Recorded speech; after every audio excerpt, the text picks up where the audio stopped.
On what turned out to be a beautiful evening at Pates Park, the Pirates took 4 pitches to establish they were there to take no prisoners. Junior Katie Russo hammered one over the right field fence to lead off the game, giving the Pirates the 1-0 lead, her 7th dinger of the season. Behind senior pitcher Carly Tiemann, Palisades knew they would be tough to score on all evening.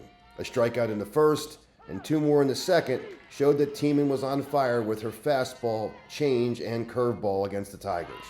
Great defense also helped out the Pirates, with Tiemann reaching 8 Ks by the 5th inning. Now, how about some of the "I haven't seen that before" in this game? Senior first baseman Brooklyn Lucas nubs an excuse-me infield single to start the top of the 6th, advances to second on a pass ball, takes third on a beautiful sac bunt by Jordan Benelli, and scores on another sacrifice by Fiona Kelleher when Samantha Boyer fires to first. Palisades goes up 2-0 on 3 balls that never reached the pitcher's circle. Lucas scored her 18th run of the season, and Kelleher got her 10th RBI. Up to this point, heading into the bottom of the 6th, Northwestern had yet to get a hit and had not reached second base off of Tiemann. That had to change, and it did, with leadoff hitter Riley McGinley's double, the first hit of the game. She would score on a defensive mistake. The senior center fielder would steal third, and on the errant throw, come across to score the first run of the game for Northwestern, bringing them to within 2-1. A liner back to Tiemann would end the inning with no further damage. For the 7th, same score. Tiemann would give up her 2nd hit of the game with 1 out to Ainsley Baylor, but retire Boyer on a grounder back to the circle. Fittingly, she would do what she had done all evening. She would strike out the final Tiger batter, her 9th of the game, and give the Pirates a 2-1 win and their first Colonial League title since 2009. It feels amazing. We haven't beat them in a while, so being able to beat them, it just shows all of our hard work and dedication has really paid off. They're definitely our biggest competition. It's one of our hardest games all the time. So we were very prepared and we had a really great warm-up and we just knew that we could win this today.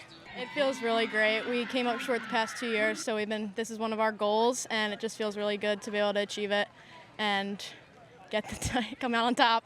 In the nightcap, if you thought Game 1 was good, I'll stick around for Nazareth and Freedom, meeting number 3 of the season.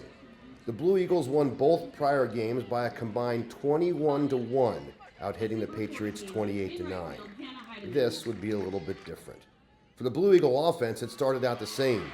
After stranding a runner at third in the top of the first, junior third baseman Taylor Friel would rip one to the screen and left for her 3rd double of the season. With 2 outs, up steps junior Brianna Recchia, who had only 1 RBI all season. They'll make that 2. Friel beats the throw from center, and the Blue Eagles have a 1-0 lead. It looked like that might be all Nazareth pitcher Kylie Grover and her defense would need. She struck out 3 through 3, then got 3 more tremendous defensive plays behind her to retire the Patriots in the 4th. The game changed in the bottom of the 5th. Again, with no runners reaching second base yet, leadoff hitter Peyton Biesecker ripped maybe the hardest hit ball all game to right center. Hannah Heidemann, who had got hit by a pitch, easily scores all the way from first, and we are tied. Not for long. Junior pitcher Namilia Duro, with the infield in, gets just enough of the pitch to float it up the middle, scoring courtesy runner Landry Guman to give Freedom the 2-1 lead. It was Duro's 25th RBI of the season. Now Duro would have to retire Nazareth, who had 6 outs remaining. The junior pitcher did it in order in the 6th, and after allowing a runner in the 7th, retired the final batter with a ground ball to shortstop Brooklyn Pronovich.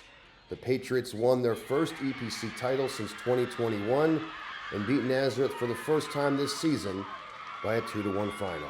Yeah, this is great. This has been one of our goals since the beginning. We want that EPC. We want to be on the banner, and it's also really great because, again, they beat us twice in the season, so it's great to come back and beat them and show them that we can beat anyone out here.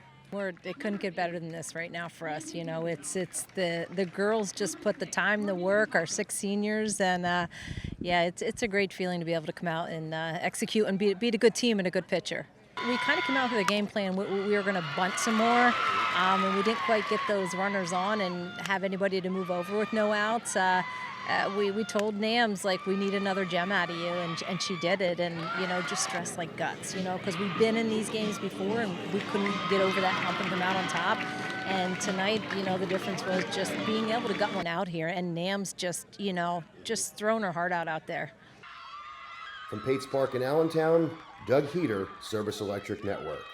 Want to watch all our SCN programming live? Anyone can for only $9.95 a month, no matter who your cable or internet provider is. Click the link below to download and sign up today.